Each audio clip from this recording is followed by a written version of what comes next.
Hey Heidi, and welcome to this week's episode of Kitchen Corner. Today we'll be making baby food.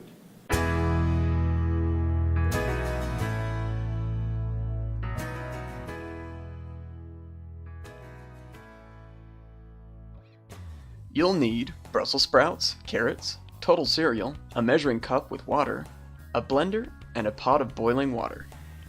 You're going to want to use the freshest ingredients for baby, which is why I picked out Brussels sprouts that were frozen at the height of freshness, carrots that I picked from my own garden, and total cereal that doesn't expire until late September. Using a knife, with my wife's permission of course, I take the carrot in one hand and then gently cut off both ends.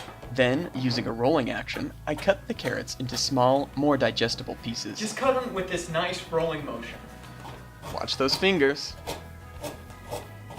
Ah! Oh!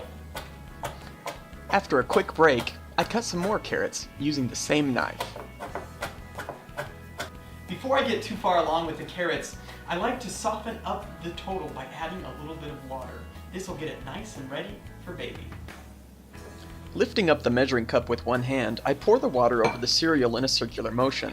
Gravity will pull the water down and into the bowl. I bet you're wondering about those Brussels sprouts. We'll get to those in a minute. But first, I'm going to set a pot of water to boil on the stove. Remember, if you're a baby making your own food, consult your parents before using the stove. Now let's get to those Brussels sprouts.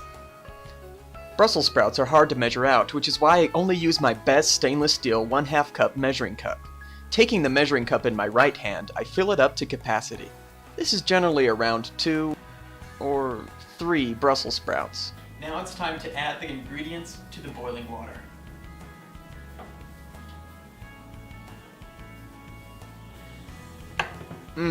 Can't you just smell the boiling water? In go the carrots.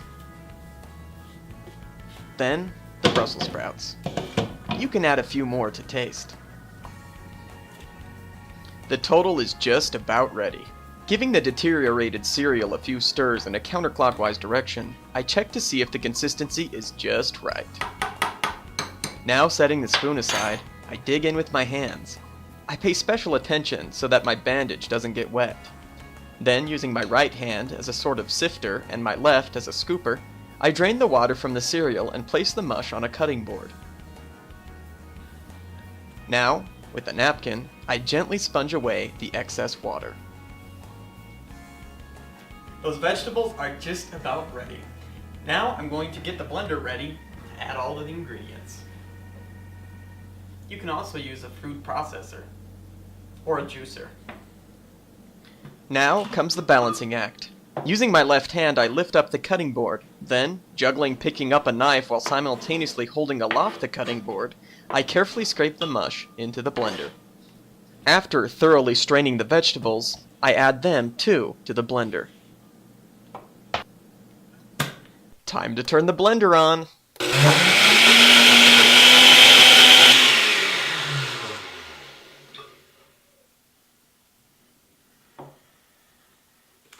Now it's ready to serve up.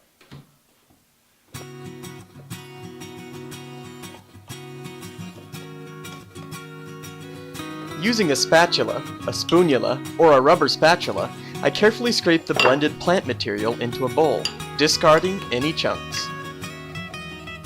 Perfect. Bon appetit!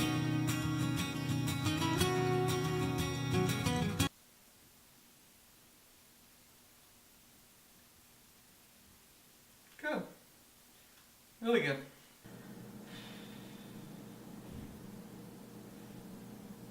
Sriracha.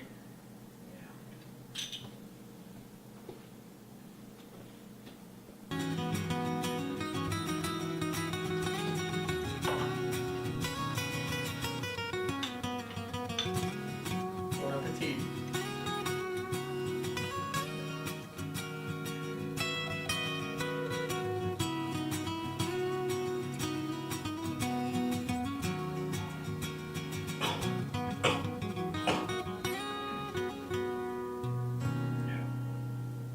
Thanks for watching this episode of Kitchen Corner.